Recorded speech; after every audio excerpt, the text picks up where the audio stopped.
Баршаңызға сәлем, менің каналыма қош келдіңіздер.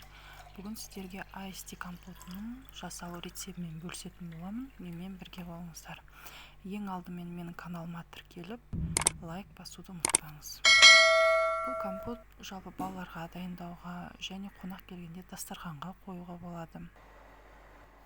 5 литрге дайындаймын. Ол үшін 1 апельсин, 1 алма, жарты лимон керек. Осылардың барлығын видеода көрсетілгендей тураймыз.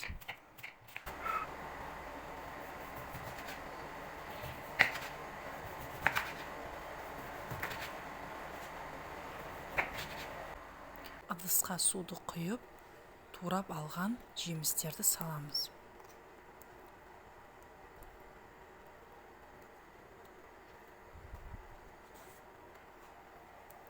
Және каркадемізді саламыз.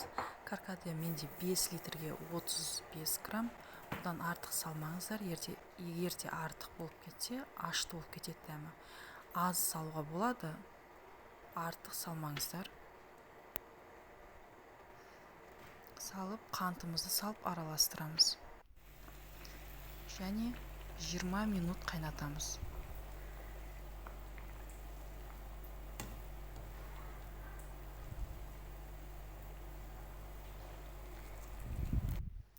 Жиырма минут өткеннен кейін суытуға қойып қоямыз.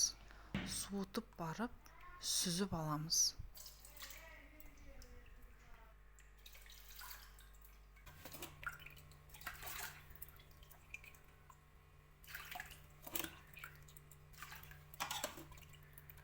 Компотымыз дайын болды. Ыдысымызға құйып ұсынамыз.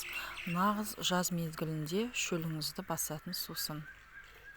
Рецепт ұнаса лайк басыңыздар, комментарий жазыңыздар және маған тіркелуді ұмытпаңыздар.